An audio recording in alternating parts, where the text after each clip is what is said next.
Our guest today is one of the most exciting young talents in the country. You've seen him on one of the biggest podcasts in the UK, Finn vs. History, and as one of the key creative figures on the hit YouTube series, Finn vs. the Internet. He's also the sharp mind and voice behind the Boys Gone Wild podcast. He's an incredible stand-up. He's one of my favourite comedians. Please welcome the fantastic Horatio Gould.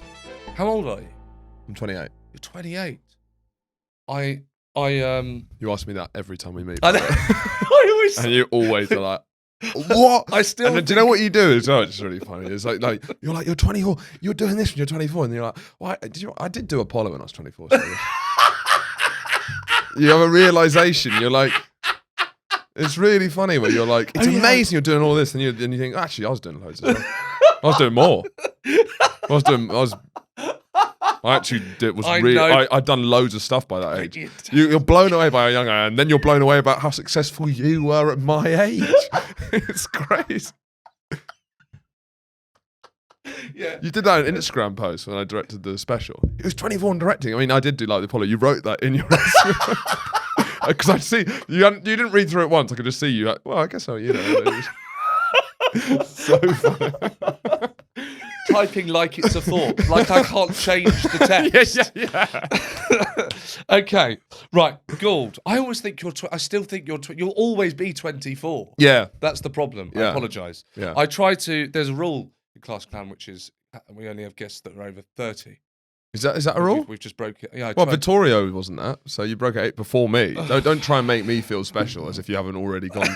Oh, someone's been looking at the Wikipedia page. Oh God! All right, knows the guests. Yeah, maybe it was a rule I thought we had. We don't have a rule. No. I told you we don't have this rule. Okay, listen, mate. We're going to start with some either-ors. You ready? Great. They've been adapted for Gen Z. Yes. Okay, which I know you're a big fan of. Mm-hmm. Pokemon or Panini stickers? Probably Panini stickers. Why? Because even though Pokemon retroactively, I've really got into. I wish I was into it. I missed the boat on it, sadly. So it just wasn't on that much. So probably Panini stickers. Okay. But did you collect Panini stickers? Yes. Were you really into it? Did you complete a book? No. But I had the 2006 World Cup. Okay. I was so into it for that whole period. The 2006 World Cup? Yeah, which one? Where were we? It was the World Cup in 2006, I think. Which country? It was the Germany one. Who won that? Italy won that. Oh, okay. All right. And you nearly completed that? Yeah, nearly completed that book. Okay. Chinese, into Chinese and stuff like that. Chinese? Chinese. You what? Chinese. Chinese, yeah. That's what they were called, right? Yeah. Chinese. I can't remember. Maybe Chinese, the silver ones. They were called shinies when I was a kid. No, I was thinking. The shiny, like when you had the badge of the club. And there's the rarer one. Yes, yeah. That was called a shiny. Yeah. Because it was shiny. Yeah, I didn't do it socially though, so I didn't really talk about it that much. It was kind of like a solo thing. I respect it's like that. it's a bit of me time. Sticking footballers into a book. Okay, Oasis or Blur? Oasis, hands down. All right. I mean, how could anyone name 10 Blur songs who's not a Blur fan? Yeah, no, good show. Oasis, you just know them all. I think it's kind of. Yes. And I saw them on the first night. No, Cardiff. I saw them on the first night. I am the luckiest bastard in the world, to be fair. I was at my sister's wedding, singing Champagne Supernova, and one of her mates had no one who loved Oasis to go. He had 4 tickets, and he was like, to be honest, I don't know anyone who loves it as much as you. Do you want to come? And it was the greatest gig of my entire life. Also, Richard Ashcroft. Yes. Opening. Yes. Well, cast opening. To be fair. Yes, I missed them. But the opening for you. Yeah. But I mean, think about Bittersweet Symphony before Oasis comes on. It was already one of the best opening acts. And then they did the song Drugs Don't Work, right? Yes. Which is one of those amazing songs. And it was one of the first songs I listened to because it was like on my dad's iTunes, right? Yeah. And it was the first time I got like a song with adult themes. Yeah. And he was playing it and tears just come streaming down my face. And then I'd realised I had taken drugs. So actually the drugs were working really well. And I was singing along about the drugs don't work, they just make. And I was like, oh no, they do. I'm on drugs. They really kicked in. They really work. Do you know what? Drugs are fucking brilliant. He needs to lament how much re-release drugs it. don't work. You need drugs to really feel it. You know, like when George Lucas will go back to a Star Wars film and change it. Spielberg did it with E.T. He needs to go back And say, you know what? I've actually had some more. The drugs do work. They just make you better.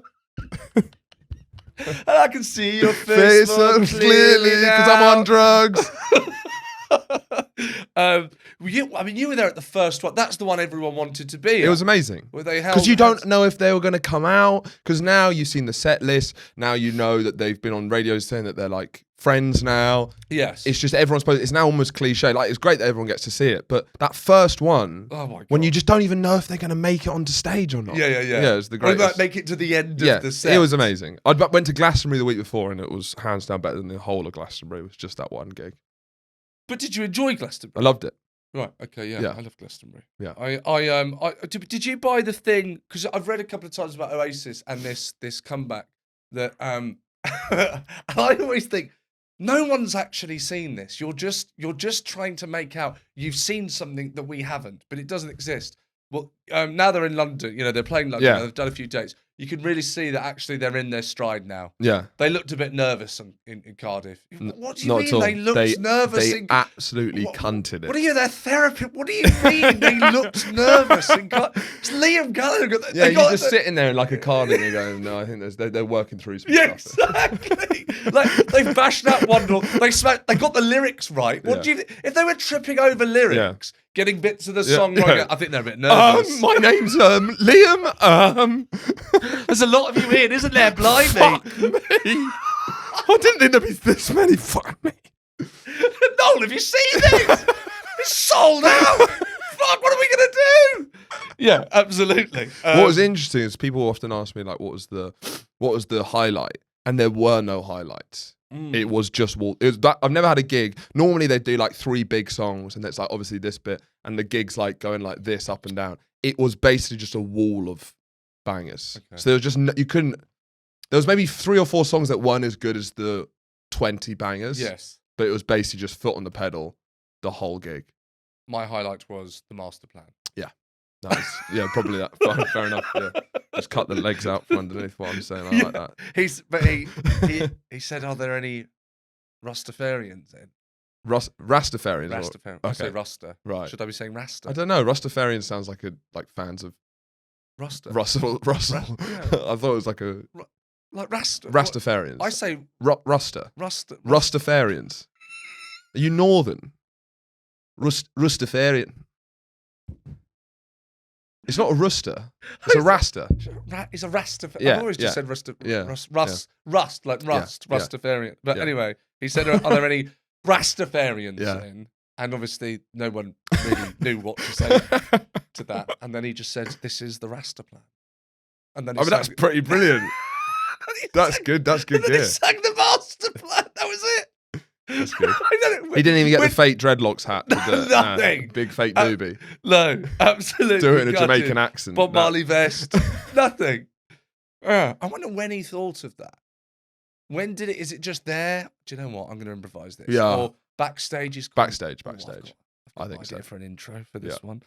Okay. Weed or booze? This is back when you were younger. Harking back. When I was younger. The good old days. Probably weed, actually. Now, very much booze. When did you? Where was the first? Where was your first drag of the naughty leaves? Of the devil's cabbage. 14 years old, and then I got really into it in uni, and then I smoked so much during lockdown. I've only just stopped smoking it, really. Do you think, just pausing on this a second, now that you're 28, can't believe it. Do you think about it, I actually did loads of stuff when I was 28. So. That's actually my third live at the Apollo. Yeah, I think I had 2 DVD out. Yeah. I guess it's not that impressive you were 28. I played the O2 Arena 5 times for that one.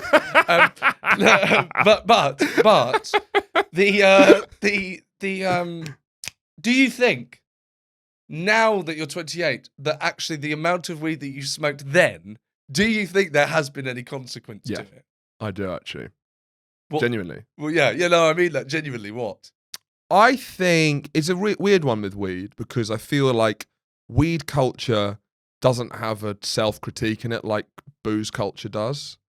Like the argument is either that you got like real conservative people saying it's like the devil's work, or you get people who saying it's medicinal, Yes. right? Or like it's there's no one to talk about it when it is like boozing, where it affect like drinking 5 times a week will affect your brain in ways. And I absolutely with weed, I think you absolutely love it until you don't. And I quit when I didn't, and I absolutely loved it. It was perfect for me, especially over lockdown. But yeah, surely what's the consequence then? I feel like but I don't know. I feel like there's like a sharpness that you could lose. I feel like I'm more forgetful. Yes. But you don't know if that's just age. You never know. You never know. No. But I don't think it made me sharper. I don't even know. It definitely. You know the doesn't film make Limitless, sharper. the Bradley Cooper film. What's the opposite of that? Limited. That was me with my brain smoking weed. You know, like in Limited. So Limitless, right? The whole thing was we only use 20% of our brains. What if we used 100? Or it's like we only use 20% of our brains. What if we use 2? What? What? No, who was it? Do you have any Rizzler? What? Where was it? I can't remember. What if? God, I'm hungry. What if I didn't know where to put the milk? What if what would my life be like if I just couldn't work out where the milk goes after I've used it? Yes. You're absolutely right. Okay, weed, and then as you get old, you kind of you tend to grow. Weed, I find, if you start it early, you grow out of it. If you don't start it early, there's this actually applies to drugs. If you don't do them early, you don't get to grow out of them. And then there's this massive danger. People suddenly discover like cocaine when they're 35 Nightmare. and you go, this is not going to end well. Also, when everyone else has discovered it, you don't want to be a guy saying, have you seen this? Yeah, we're already bored of these conversations. We're already bored of the worst conversations ever at 5 a.m. in a kitchen. Hey, the fact that you've just started this, you need 10 years before I'm going to speak to you again. Yes. But funny enough, my dad's just got really back into weed, but that's because he's sort of like retired and stuff, semi-retired. Right, that's the difference. So I think there's probably an argument that you can go back into it at that point. So is he now like calling you up and giving you reasons why Matrix you know 2 and 3 aren't as bad as people say? It's not far off, to be honest. So my dad, he views himself as like a great mind, right? So what he does is he snorts half a Xanax. No, not Xanax. What are you talking Snorts half a Ritalin, right? Crushes up half a Ritalin. I'm not going to be able to get through this. So he lives in the jungle in Bali. What? Right? My dad lives in Indonesia. So that means that for work, he can only really be contacted for about 3 hours a day. So for that 3 hours, what he does is he crushes up half a Ritalin, snorts it for quick release, focus, takes the other half for a bit of slow release, and then smokes a joint. And he believes that the combination of a focus drug and weed is when he limits like ultimate creativity. But it's not like he's recording Sergeant Pepper's Lonely Hearts Club. Yeah. He works in events and publishing. You know, he does like business to business events. So I don't know why, like him, like it's like Steve Jobs in the desert, just thinking about different ways that you can sort of bring buyers and suppliers in the travel industry together. Yeah. We could have the podium stage right. Stage right. We normally have in the middle. What if we put it to the right? He's a maverick. He's a genius. Oh. Fantastic. Right. Okay. So he's got back into it. Yeah. Where are we? What's next? Sorry, I'm coming off the phone for this. Very unprofessional. Playing out or playing computer games? This is obviously retroly speaking. Oh, that's a tough one. I think both, but if I was really pushed, probably computer games, if I'm honest. But it's close. It's close. What computer was it? I would play. Could I guess? Could I guess? Because I won't know. Yeah. Your console, the console, which brings you back the kind of happiest memories, is the PS3. 2. Probably the happiest ones to do. 2 and 3. Right, okay. But PS2 for like the real, like that's when I'm like that was my last one. 9, 10 years old, I was playing PS2. And then it switched over when I was like 12, 13. Great memories, but PS2 was like the ultimate nostalgia for me. I remember having a big, there was FIFA career mode. There was Jack 3. which is just, you're a little fella with a gun and I don't know. If I realise I'm going to try and explain Jack 3 and it's going to be a disaster. Look it up. I'm not explaining it. Why was Jack 3 so much better than Jack 2? I never played Jack 2 or Jack 1. Because That's mad. I know. I don't know. Can't go in at Jack 3. But I was like 8 years what old. What are you doing, man? My dad just got me the games. Like, this was before I knew it. It was just like he didn't know what to get me, and then that was the one I played. Your dad bought you a just sequel. Jack 3. He wasn't around that often, so when he was, No, it doesn't sound like it, mate. He had, and I respect as an 8-year-old. I was like, you do have better things to think about. You need to get buyers and suppliers to meet together at an event. So fair enough. Yeah, right. But I remember having a strong argument with my mum. She was like trying to stop me playing computer games too much. I remember having like She'd read all the stuff, yeah. And I remember having like a word with her. It was like, and because I always thought really far in the future, and I could really intellectualize. We'll get into that later. That's interesting. But I would say to her, look, I'm not going to be addicted to video games. This is not my life. But right now, and this is like 9 years old, my life sucks because I'm at school. This is the only good thing I have now. So, and I was like, Mother, I completely understand where you're coming from. Yeah. I'm not going to be addicted to these games, but look at my life. This is all I've got right now. And to be honest, don't take this from me. No. And I was right. And I was completely right. I'm not addicted to video games. To be honest, I try to get into video games because I'd like to have something that's not to do with like film or TV or like something to just switch off. But I don't really care that much about. I can't get into them. So I was never going to be addicted to them. But I did say, I'm like, when you're a kid, you're like a prisoner. Yes. You know what I mean? Yeah. I can't do anything. So give me this, Mother. And did she accept that? Sounds she like did, yeah. She did. Good point. Good point. It was good point well made. Good point well made. Now pass me the second controller. Let's get into this. Come on. Let's battle it out. Harry Potter or superhero films? Harry Potter, I think. Did you read it? Yes, a bit. I read a couple of them. My sister was super into it. Okay. But we're of the age where Harry Potter, they were growing up as at our ages, pretty much. Well, so my sister's 2 years above, so it was all happening as the books would come out as my sister's year started. They'd be in that year. Wow. And I was never a big superhero guy at all, and I think the films got so like. But you rewatch the Harry Potter films, I think they stand up, and even though there's a lot of, and I only like them now. I only liked Harry Potter in the last 2 years since J.K. Rowling started tweeting transphobic stuff. That's the only time. I've only got into it because of that. I was like, I better check out these books actually, because I sort of like ignored them. I was like, that's rubbish, wizards, boring. Yeah, who cares? And then she started tweeting. I was like, she's brilliant. She wrote books as well. Were you then disappointed by the content? Yeah, I was like, oh, this is fucking wizard. I guess I just need to financially support you, so I'm going to buy loads of them. Well, good. I'm glad something good came out of it. Now, teen house party or school... Teen house party or... Have you looked at these questions? What does it feel like? Why would I look at them? I don't need to look at them. I'm going to see them when I read them. Right, okay, yeah, okay. I don't remember this bit on when I was listening to the podcast. No, these have actually been adapted specifically for you. Yeah, brilliant. Well, do you know what? You could. I'll let you adapt this question for yourself. Okay, I'll do and you can do a better question. All right. So, as it stands, it's teen house party or school disco. I don't feel like those things. Can I just say I don't think those two different things happen eras at the same time. Yeah, teen house parties because you do the school disco when you're at like primary school, and early years of secondary school, and then you grow up and so you start house parties. It'd be like so it's both. Yeah, it'd be like pub lock-in versus house party, right? It'd be yes, correct. Yeah, I go teen house party then. Okay, so house party over lock-in. Yeah. All right. Here's a question: did you have a house party? Yes. Not like anything crazy. That's mad to me that people. Did you not have? Well, your dad was on heroin, right? Well, yeah, it was just a 24-hour house party, mate. It was when the house party stopped. That was. But you must be at house parties, like being like 5 a.m. chatting shit. It's like, this is my dad. This is uncool. Lame. This is so lame. Has anyone got any smack? No. What is this? You call this a party? Dad, most people were getting their dads to pick them up from the party. I was getting my dad to come round.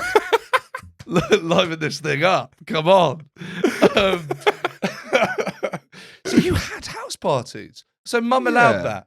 Yeah, she was quite That to me good. is a type. She thought it was important, and she wanted to know the friends, and she encouraged that for both me and my sister for sure. And how did they go down? Things break, things stolen. I mean, that's normally that. I was once at a house party, and I contributed to helping a mattress out of the window. I never had massive house parties. It was always like. You mean gathering? Probably, yeah. So was a mattress pushed out of the window? No. Was anything stolen? No. Was anything smashed? Maybe, yeah. Yeah, a couple of things smashed, yeah. Vomiting? Yeah. Okay. Yeah. All right. But like, we would go to, because we were out in the countryside at this point, we'd go to like some friends, they'd be like farmers. We'd just go to a massive barn, and it was brilliant. Great. Fantastic. Okay, so not house party, barn party. Yeah. Right. Smoking behind the bike sheds or studying in the library? I knew it. I was like, and I'm going to say, in Adam's defence, this is a regular question. I'm a bad studier, so I'd probably go smoking. Were you smoking? Oh, you did smoke? I just smoked. I smoked for a... When was I that? started smoking when I was like 15. Weed got you into the fags. Standard. Well, I didn't properly start smoking weed until like uni. I'd had my first job when I was 14. For most teenagers, weed gets you on. First year of uni, I used to smoke when I woke up, which now I can't even imagine. It was like for 9 months, I'd like the first thing I'd do. Yeah. You know, I've got a friend who texted me, I think 10 a.m. the other day, and said that he'd had a quarter of an edible. Yeah. I thought that was quite mad. Depends what he's got to do that day. It's for Brighton. Yeah, okay, fine. They have nothing to do. Morning poppers. Yeah, and just talk about the short film they're going to make. Right. Oh, I know this guy. So, smoking, yeah, we've done that. Pop, or, and this is when you were younger, so I'm going to go with secondary school here. Pop or hip hop? Hip hop, probably. Yeah. What music was it? Was it hip hop? Did you listen to hip hop? Yeah, but in quite a private school way. Like, I feel like the people. Yeah, like, I love Kanye. Explain that to me. I love Kanye. I love Kendrick, and it was always like the really like intellectualized hip hop artists. So it was like, no, they're absolute geniuses and stuff. And then you kind of realize it's like you're kind of liking it for all the things that's not hip hop about it. Do you know what I mean? Yeah. And you think, no, I'm really into hip hop, and you're like, yeah, it's because amazing. It's because like, you know, To Pimp a Butterfly, it's sort of like a poem. You know, the whole thing's like this amazing kind of like epic poem. It's like, well, maybe you don't like hip hop. Maybe you like poetry. Okay. You know, Kanye West, he's like this amazing avant-garde fashion designer. It's like, you don't like hip hop. This is the last one. You'll Yeah. be pleased to know. What's more scary? I don't mind this. I like this as a question. Right. Okay. So this has got a green tick from me. What's more scary? In trouble with teachers or in trouble with parents? Great question, actually. There you go. Well done, Adam. Definitely teachers, but in general, I'm actually not. I'm pretty good at being in trouble. Does that make sense? Pretty good at being in well, trouble. I'm always comparing. So basically, my girlfriend Bibi, she has a real pathological fear of being in trouble. Oh, right. So she lies to get out of trouble like a kid still. And so it's like she cannot bear the idea of anyone her ever being in trouble, and she just like still she hasn't worked through that. For me, she does do things that would get her in trouble. That lies. Sort of, but just anything that is she goes into quite like a childlike state if she thinks she's going to be, you know, told off for anything. Yeah. So she'll just lie to get out of it, you know. But in a fable, sorry, I want to stick on that just quickly. In a fable, she should then get in more trouble for lying. She does. Right there. Yeah. She definitely does. Yeah. And it's quite a funny thing about the difference. I don't mind. I'm all right at getting in trouble, I think. Okay. I'm not like, I know a lot of people who have like such a fear of getting in trouble. Yes. And it like dictates them, and I don't think I have that. I suppose, what were you doing that would get you in trouble at home, and how were you? I suppose how were you disciplined? I wasn't disciplined. Well, there were no rules to give you my life as a comparison. There were no rules. How can there be when your dad is smoking heroin?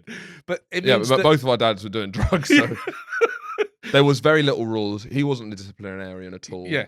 I'd swear at him and that would be fine. Like Same. we'd it was kind of like me and my sister. I only have one sibling. My mum and dad. My parents divorced, so it was like we were like four. It was like a friend. It was like four friends. We were all just shouting each other as equals. So it was like a very like Right. lax in that sense. I think the main thing I'd argue with my mum is that I had to have a good reason why I was going to do something, and she would just want me to do it, and I would refuse it. You'd have to explain it. You'd have to intellectualize it for me.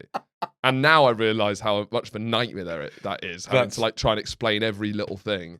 And if I didn't agree with it, I wouldn't do it.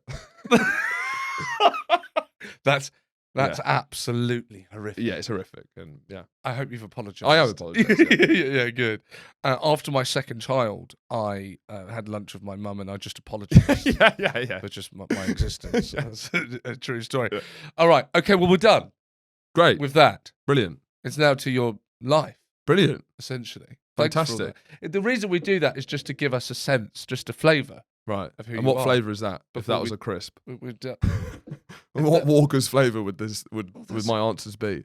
that's a very good question. I think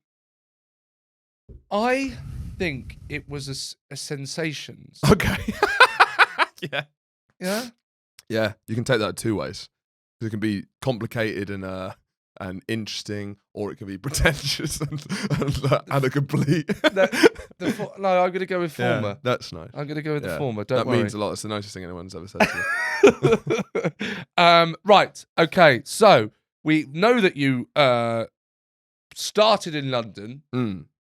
and where? Started Islington, Mm, North London. right. Um, And what did my kind of always my first thought is, were you there till 11, by the way? no, then we moved to Gospel Oak. So it's like, but it's around. We moved North, around North London, North. but I didn't really have my teenage years there. So that the places Born, don't, not bred. if you will. That's what I always Yeah, say. that's you it. can But have you're similar though. that. Yes. You're London and Brighton, Yes. and you left at a similar time. Yes. Very much so. And so yeah. Well, Do you have memories of it? yeah, no, what it definitely. looked Yeah, like yeah, and- definitely. And do you think that It was a very different vibe, and I was glad I left for the timing, because I think Why? basically, so my dad, he's very ambitious as a person. He comes from a very aspirational background. Mm. Like What's is it, that? well, his parents were fruit and veg market traders, but they're like real like. It's very much about working hard and moving up in the world. They're very like, to a point, arguably of vulgarity, which is Right. what I think is it's an interesting view on class. Is basically my mum's middle class Yes. with no money, and Yeah. my dad's working class with money. Right. Do you know what I mean? Yeah. And it's like you realise the differences, where like it's about taste and how you present yourself much more than money a lot of the time. Yes. And so he was always trying to move to places that he thought would make him seem posh. He called me Horatio because it make him seem posh, even though no fucking posh person calls their kid Horatio. What? They're called fucking Hugo. And my grandparents That's would never fantastic. view themselves as working class or anything like that. But they've done well enough that I now have a view where I view them as trash. It's a sign of how well the social mobility of my family that I look down on my grandparents. But they're market traders. They're like Cockney market traders, right? Where was their stall? Like literally like a fruit. It was started in Covent Garden. So Covent Garden used to be a fruit and veg market. So they did that for like 40 years. And then it moved to Woolwich Market. Right. And now I think all of that stuff's gone. But that kind of golden age of the market traders and Yeah, stuff, yeah. that's all gone. Supermarkets basically ruined that. And then they Yes. moved to Christmas decorations, right? Because basically That's they sweet. sold salad for 50 years. That's Yeah. kind of what they sold. Yes. But no one bought salad in the winter.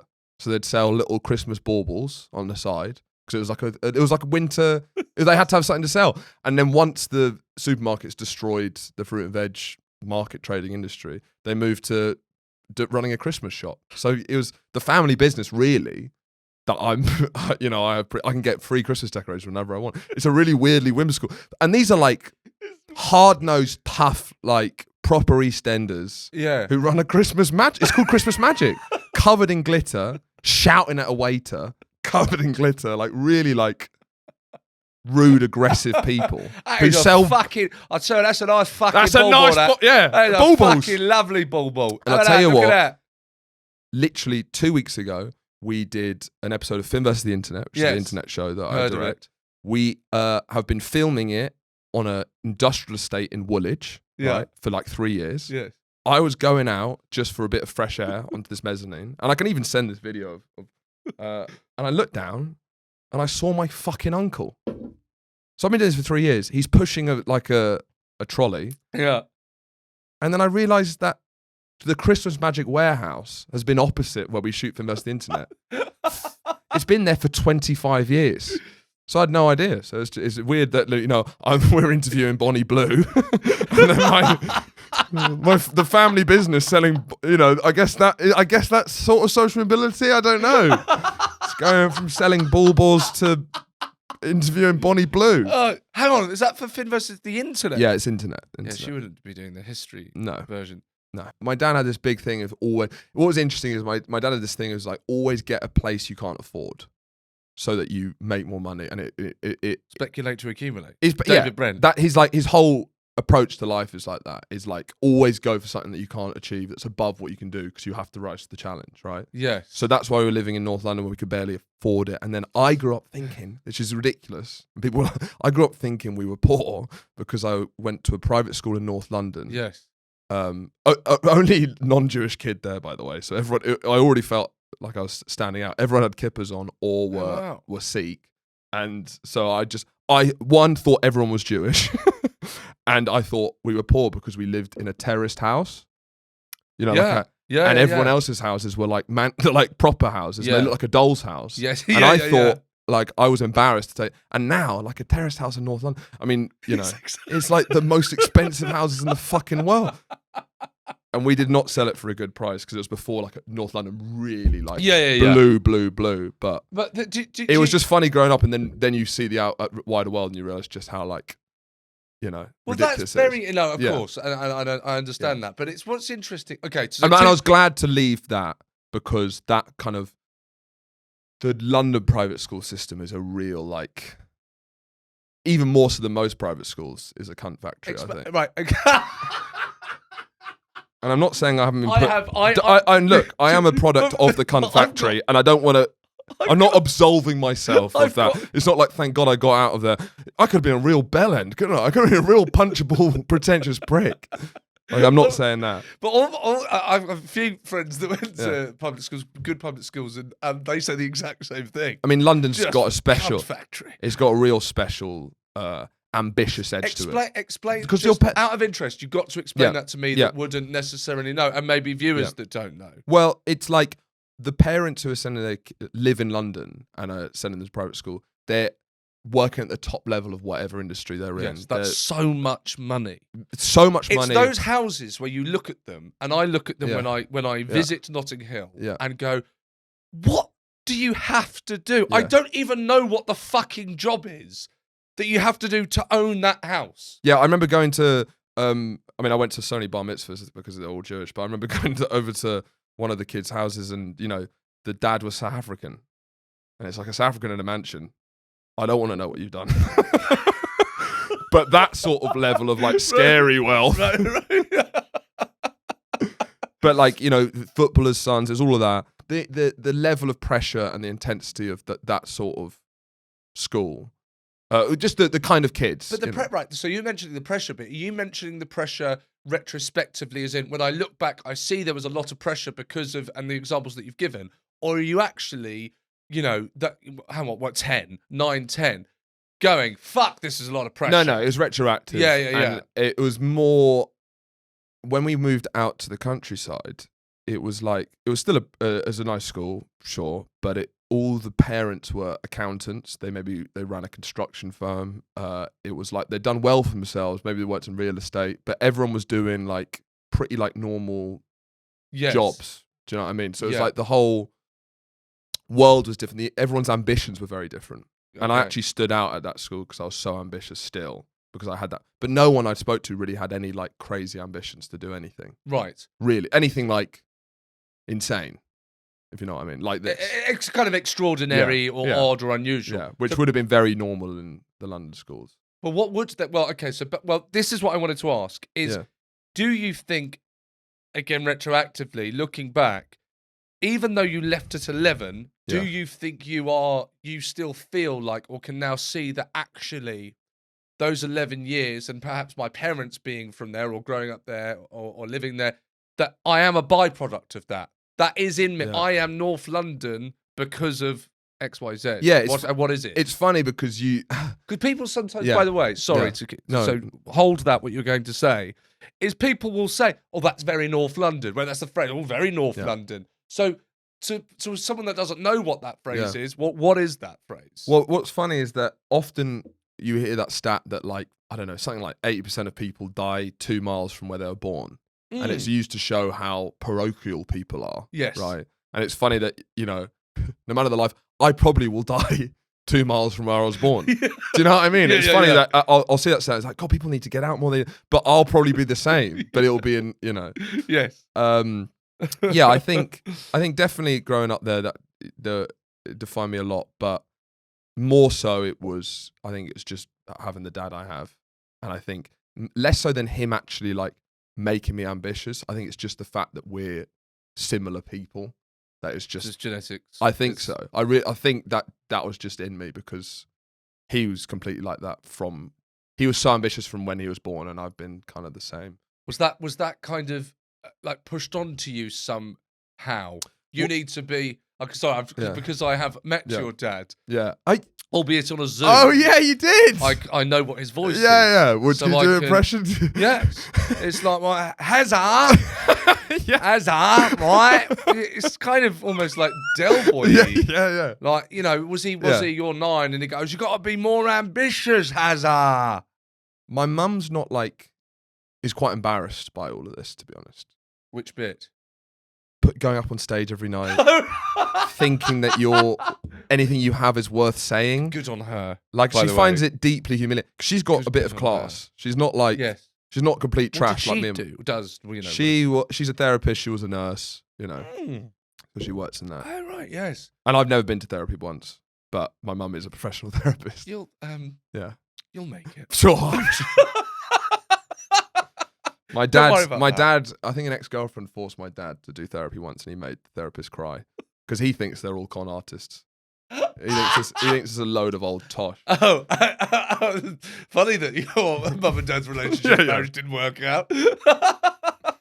Also, my mum got proposed to by 6 different men throughout her life, and whenever she describes those men, they all sound brilliant. It's like she picked the complete wrong one. But I guess it was like, I got to say yes to one of these guys.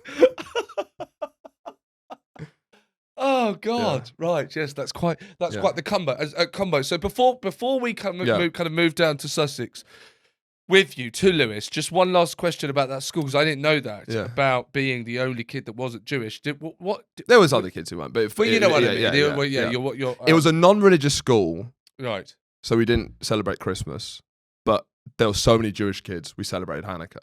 Right, okay. Right.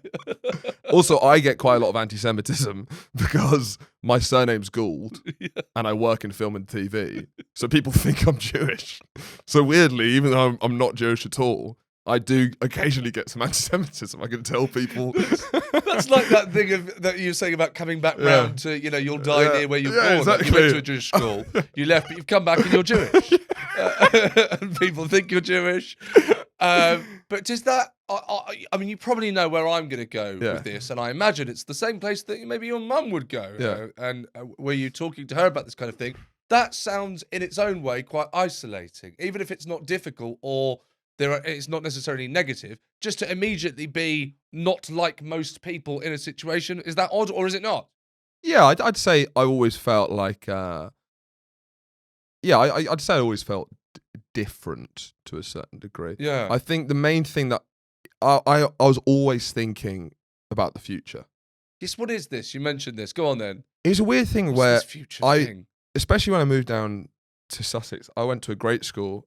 I had great teachers. I had great friends. It was a great school. and I hated every second of it. Why is that? I just hated school. Why? It was like it couldn't have been better, and I hated it. Why? Did I you just hate think it? like Why? being in the school uniform, having to sit down, having to learn, having to turn up at that time, Yeah. having a boss. Like none of my dad's side of the family have ever had a boss. Right. No matter where they are, even if they're not making any money, Yeah. we can't deal with like being told to do anything. And I always was like, fantastic. I can't wait till this bit's over, because the rest of my life is gonna be brilliant. This is just, I need to get this out of the way. Positive. Yeah. I was really like, you know, I know what I want to do. I know I need to do something that I love. Yes. Because sitting in maths class, being like, if my job's anything like this, I will wither and die. And even though I couldn't ask for more from the school, or there's nothing I could say wrong about how, you know, I was raised or anything like that, I really was just like, being told to be someone I thought was absolutely outrageous. Well, is that because that sounds like that could be because actually there's a lot of freedom at home, which we did mention back in the either ors or whatever it was. If you've got all that freedom at home, your dad's on drugs, whatever, he's barely there. Then suddenly you're going into this regimented situation where you're going, what the fuck are you talking about? Like, what do you mean no swearing? We swear at home. I don't have a bedtime. I don't. But also, like, I guess I was diagnosed dyspraxic. I've got like... Which one's that? That's like, basically, to be honest... A couple of people I talked to. It's like, I guess when you have like a North London mum who's a stay at home, you get taken to a lot of doctors. Let's put it like that. Let's just say if I maybe grew up in a different situation, I maybe wouldn't have some of these diagnoses. My mum had a bit... I think we can say that about a there lot was of people. disposable income and a bit of spare time. Let's say a lot of my early memories were like, I was on like little fucking... what are they called? Like, I was indoors doing like little like exercises. I was prodded by doctor. Like everyone was like, "What is wrong with him? Like what?" Because I didn't learn to walk till I was 2. I didn't learn to speak till I was 2. So they were terrified that there was something severely wrong with me. So I was seen by a lot of people. So I got a lot of diagnosis. But I don't know if I. Which one's dyspraxic? Space. Spatial awareness sort of stuff. And what my view is, I think it's like a traffic light system. I think the specificity is sort of pointless. There's green, which means you're fine, normal. Yes. Factory settings. Yellow means you're a bit off. Yes. Red, you can't live independently. And nearly every one you've had on this show is yellow. Do you know what I mean? So all of this like dyspraxic, and I'm red. dyslexic. That's the only I'm hosting. I'm in red, and everyone else is in yellow because I cannot live independently. I don't know what's going on. Yeah, because I think all of these like dyslexia, dyspraxia, ADHD, autism, all of that. It's like, I mean, it's still scientists deciding what's what. Like, Absolutely. How do you know what is? Yes. Like, we define them so rigidly as if they're like a fact, but it's still like a. Well, I read. So I only view myself as a bit off. You're a yellow, amber. I'm just yellow. I'm off. Okay, yeah. I can't focus. I got loads of ADHD symptoms, but I'm not gonna. It's not part of. It's not going in my bio. Like, it's. Do you know what I mean? Yeah. I'm just a bit off. Okay, yes. But I actually, there's a book called The Happiness Industry. Right. You read it? No. No. God, no. No, okay. Kind of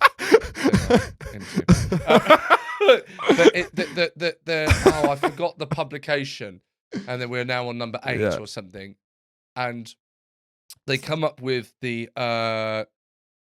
not diseases, are they? Disorders. And then they have to name the disorder so that they know which medication to give you for that disorder. But the people that published this book were also on the board of Big Pharma.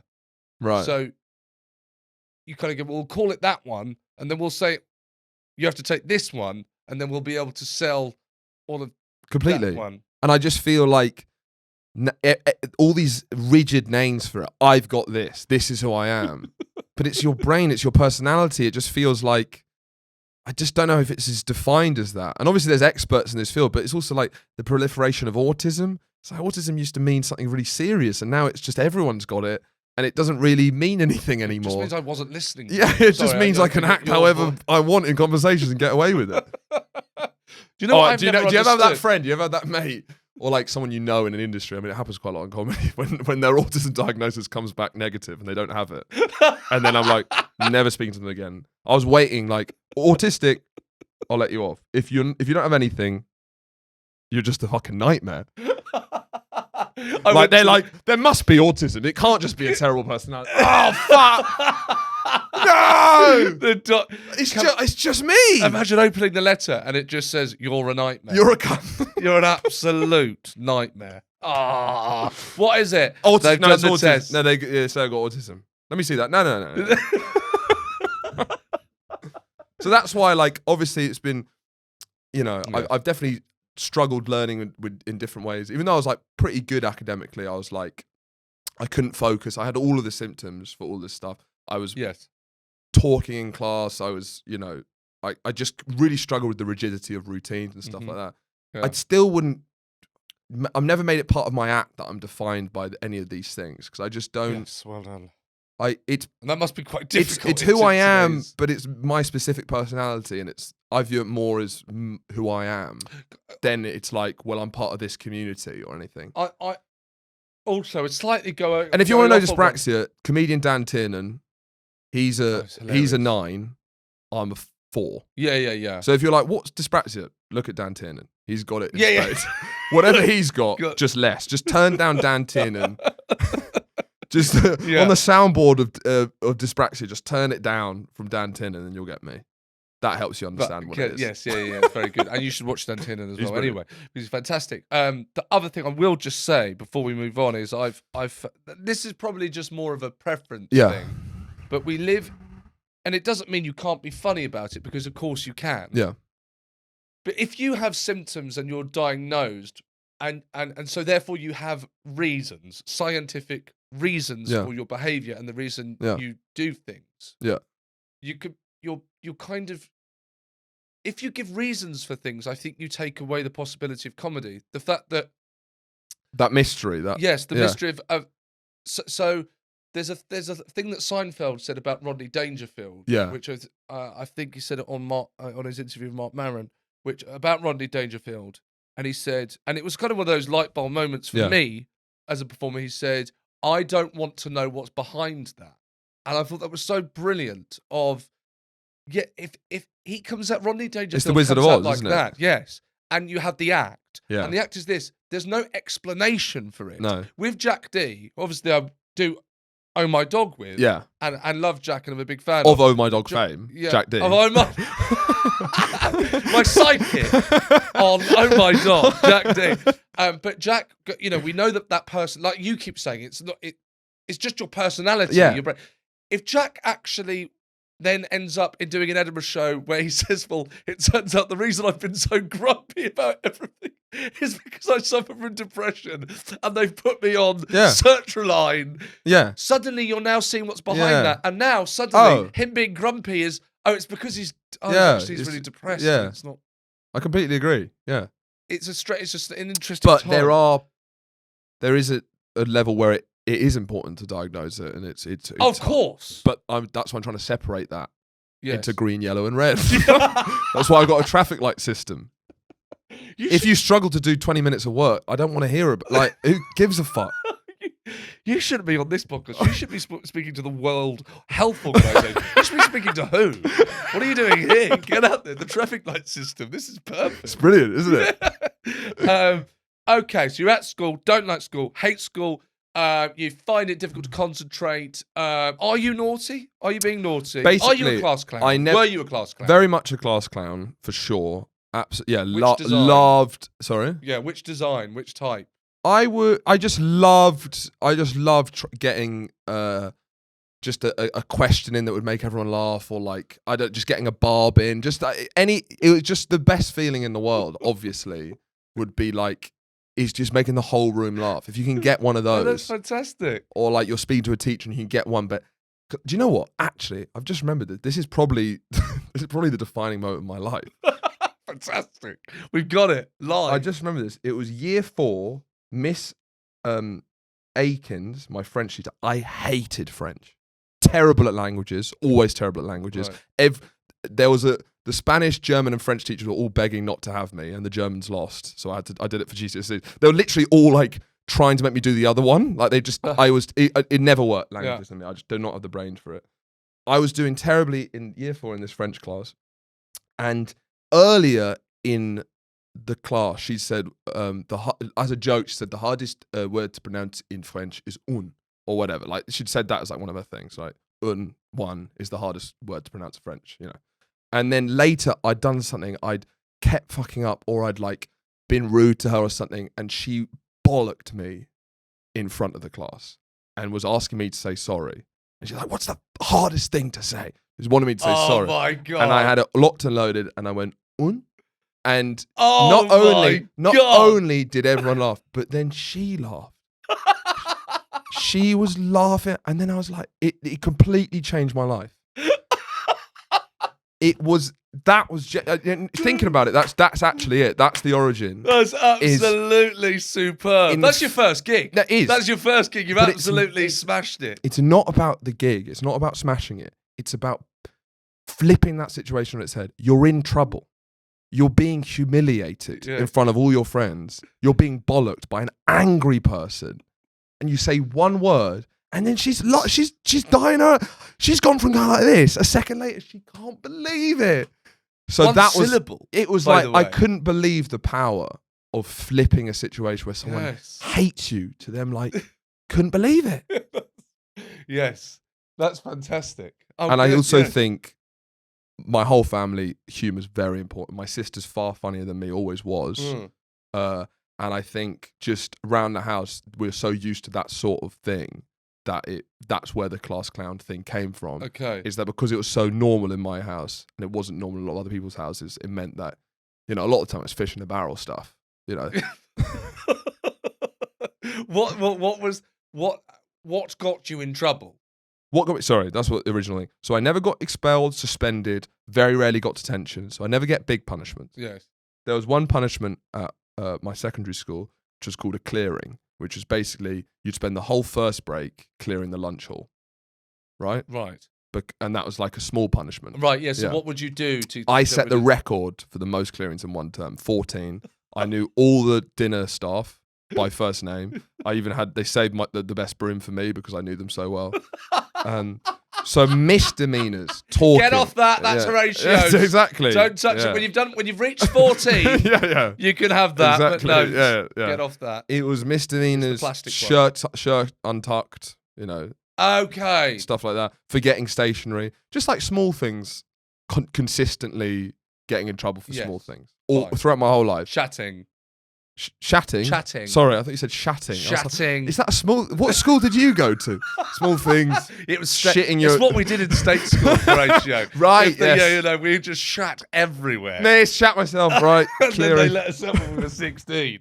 God, it really is different, isn't it? Chatting. Yes, yeah. Yeah. Okay. So misdemeanors, I'd get in trouble a lot. So nothing truly awful. I didn't do anything major, but basically me and my friend group in our boarding house. Hang on, you were at boarding school? It was... It wasn't boarding school, but you didn't. I didn't board, okay, but you could. And then you were all put into houses like Harry Potter. Oh, right. And basically, because you got from year 9 to year 11, they're all in the same boarding house. We basically got the year 9s riled up. This is when the teachers weren't there. And we started a fight club where we would, like, in one of the rooms, basically just have them... Because of the film? Yeah, I guess So the film's 99, isn't it? It was more just like we were all rattling around in this boarding house. I don't know what we were meant to be doing, but it got into this weird, like, Lord of the Flies-esque fever. Okay. And then we basically... took advantage of the fact that they were much younger than us and basically riled them up to fight each other, and we were betting on fights between the two of them, and it was brilliant. Like, it was fantastic. And then someone got kicked so hard in the dick he pissed a pint of blood. Oh my good God! What? And then, obviously, you can't hide the fact you've had a fight club now that someone's pissed blood. So we... A pint of it, though. Drilled these kids to say, like... I mean, I'm saying we were kids as well, but like they were 3 years younger than us. We were like, and it feels a lot then. We were like, you're all going to be questioned by the housemaster. This is terrifying. You come across really badly in the story. Do you know that? You got to have the story's got to be straight, right? So we can all get away with it. You had this side to you. Well, you know, it's a group mentality, isn't it? It's like a And then we just everyone had the same lie, that it was nothing to do with anyone but the two people fighting. And then someone walked in who we realised we hadn't drilled, and he was called straight to the housemaster's office, and he sold us out, and we all got detention. You only got a detention for Yeah. someone pissing a pint of blood. Yeah. I mean, you've got off that lightly. Yeah. I guess there's so many of us. What can you do? It was the whole house. Do you know what I mean? It's So like you've safety in outnumbered numbers. them. Yeah, it's like, what, you're going to expel all of us? Like, nah. There's a group mentality. We all lost our minds. Right, yeah. Brilliant. The power got to you. Bloody hell. So, were there any actual, I suppose, strengths, the things that you were interested in? My big skill set, which carried me through uni more than school, actually, was I could really convince people that I knew what I was talking about. I made a job out of it. So I could really just eloquently talk about something that I knew nothing about. You're still good at that now. Yeah, that's yes, it. you are. My whole film Someone history. said that about you. I can't remember It's who it. that was. It's like Yeah. it carried me through Yes. because I can't do the reading. I get bored, distracted, so I don't know what we're talking about.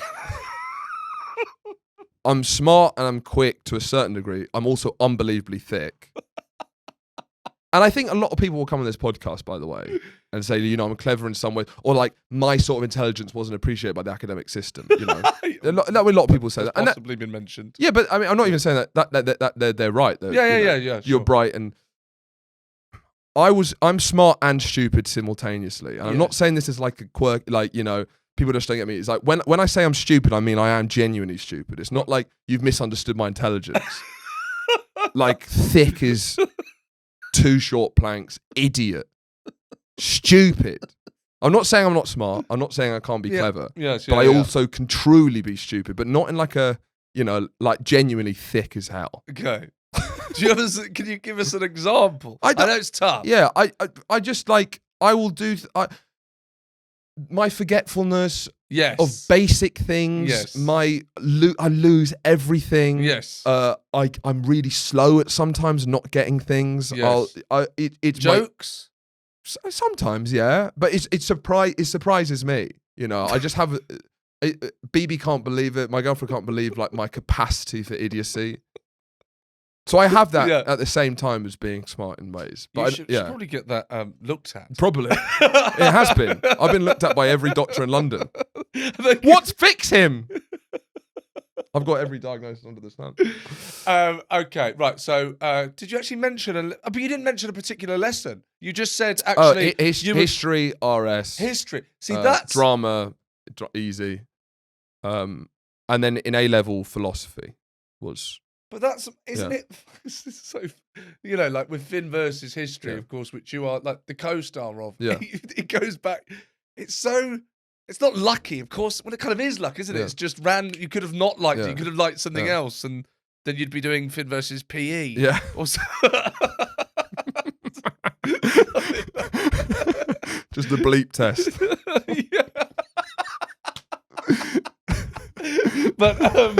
But yes, I mean that's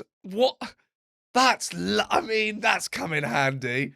Do you not think like that? Like, fucking hell, I'm lucky that I just liked history. I do think I'm lucky for many reasons. Yeah. I'm very much lucky, but I remember like I've loved history.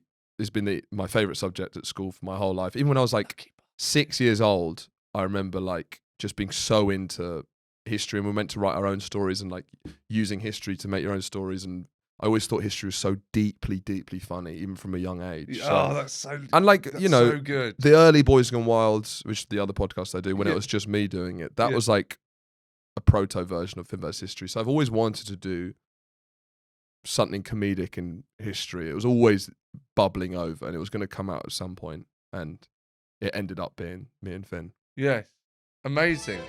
That's the end of part 1 with Horatio Gould. If you want to hear part 2 now, you can subscribe to our Patreon. That's at patreon.com/classclown, and you'll get part 2 immediately. If not, part 2 will be here next week, so you can enjoy that. I've been Sean Walsh. Thanks a lot. Cheers. Goodbye.